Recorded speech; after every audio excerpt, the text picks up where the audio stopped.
ताशिदिले नमस्कार। मैं ताशिद उर्जी और आप देख रहे हैं rising one crime story segment episode number 2।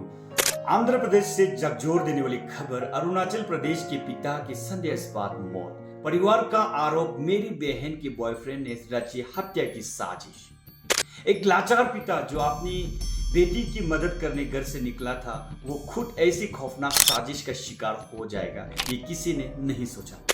Arunachal Pradesh के तीरप जिले लागू गांव के रहने वाले कामलो मोफूक की आंध्र प्रदेश में हुई संदेहास्पद मौत ने सबको झकझोर कर रख दिया। अब इस मामले में एक ऐसा मोड़ आया है जिसने हर किसी के रोंगटे खड़े कर दिए हैं। पीड़ित परिवार का रो रो कर बुरा हाल है और उन्होंने सीधा आरोप लगाया है कि ये कोई हादसा नहीं, बल्कि एक सोची समझी साजिश के तहत किया गया मर्डर है। आइए जानते हैं आखिर उस काली रात को क्या हुआ था और कैसे एक परिवार की खुशियां माताब में बदल गई। बेटी की चीख सुनकर भागे थे पिता, खुद मौत के मुंह में समा गए। कहानी की शुरुआत होती है 18 मई को बेंगलुरु में काम करने वाली कामलो मोफूक की बड़ी बेटी ने घर पर फोन कर बताया कि ऑफिस में उसे काफी प्रताड़ित और परेशान किया जा रहा है। बेटी की तकलीफ सुनकर एक पिता का दिल बैठ गया। कामलो मोफूक बिना वक्त गवाए अपनी बेटी की दल बनने के लिए कर्नाटक बेंगलुरु के लिए रवाना हो गए।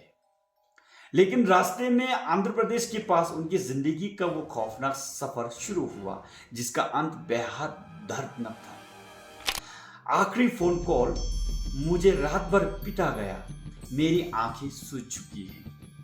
मृतक कामलो की छोटी बेटी नगोयुम मोफूक ने रोते हुए उस डरावनी रात की दास्तान बयान की।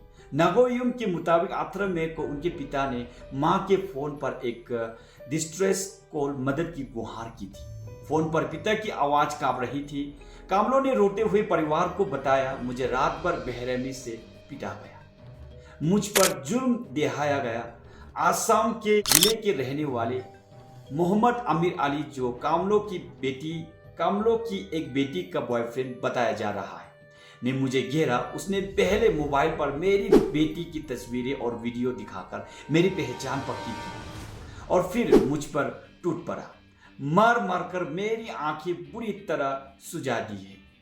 जब रक्षक ही बक्षक बन गए, पुलिस ने भी दुत्कार कर भगाया। इस पूरी कहानी का सबसे शर्मनाक और हैरान करने वाला पहलू उसके बाद शुरू होता है।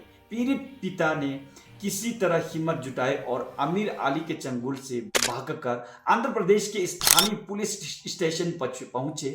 उन्हें लगा कि खाकी वर्दी उन्हें बचा लेगी, लेकिन आरोप है कि पुलिस ने मदद करने की वजह बुजुर्ग पिता को थाने से खदेड़ दिया और ढांक कर भगा दिया। कानून के रखवालों की इस बेरुखी ने कामलों को पूरी तरह हाथ से हाय छोड़ दिया। 2 दिनों तक भटकती रही बेटियां, फिर आई वो मनहूस खबर। पिता के फोन के बाद बेंगलुरु में रह रही उनकी 2 बेटियां बदहवास होकर आंध्र प्रदेश पहुंची।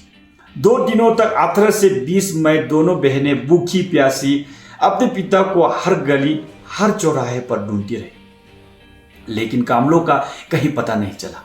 थक हार कर दोनों बेटियां 20 मई को अरुणाचल प्रदेश लौट आए और वहां गुमशुदगी की रिपोर्ट दर्ज कर रहा है, लेकिन किस्मत को कुछ और ही मंजूर था। 23 मई को आंध्र प्रदेश की औगोल पुलिस का एक फोन आता है, जिसने परिवार की दुनिया ही उजाड़ दी। पुलिस ने बताया कि कामलो मोफूक का शव बरामद हुआ है। जिस पिता को बेटियां जिंदा ढूंढ रही थी, उनकी लाश देखकर पूरा परिवार चीख पड़ा। इंसाफ की गुहार। प्री प्लान मर्डर है। अब पीड़ित परिवार को स्थानीय लोगों में बड़ी आक्रोश है। परिवार का साफ कहना है कि मोहम्मद अमीर अली ने साजिश रचकर कामलों की जान ली है। छोटी बेटी नगोयुम ने सरकार, प्रशासन और कानून व्यवस्था से हाथ छोड़कर अपील की है। आरोप को तुरंत गिरफ्तार किया जाए और उनके पिता को इंसाफ दिया जाए। इस घटने के बाद से पूर्वोत्तर नॉर्थ ईस्ट के लोगों में भी सुरक्षा को लेकर गहरी चिंता और गुस्सा देखा जा रहा है। इस दर्दनाक घटना ने हमारे समाज और कानून व्यवस्था पर कई गंभीर सवाल खड़े कर दिए हैं, जिसका जवाब मिलना बेहद जरूरी है। नॉर्थ ईस्ट के राज्यों से बाहर काम करने यात्रा करने वाले नागरिकों की सुरक्षा के लिए राज्य और केंद्र सरकारें इतनी उदासीन क्यों हैं? क्या इंटर स्टेट कोऑर्डिनेशन के लिए कोई पुख्ता हेल्पलाइन नहीं होनी चाहिए? अगर दरबार पिता सचमुच थाने पहुंचे थे तो आंध्र प्रदेश के पुलिस ने उन्हें सुरक्षा क्यों नहीं दी? क्या पुलिस की इस घोर लापरवाही और संवेदनशीलता की जांच कर उन पर कार्रवाई नहीं होनी चाहिए? जब एक लाचार पिता रास्ते में पीता जा रहा था या मदद के लिए भटक रहा था, तब आसपास के लोगों तमाशबीन क्यों बने रहे? हमारी सामूहिक चेतना और इंसानियत कहां सो गई थी? क्या देश के एक हिस्से का नागरिक दूसरे हिस्से में दुख को खुद को इतना असुरक्षित महसूस करने के लिए मजबूर रहेगा?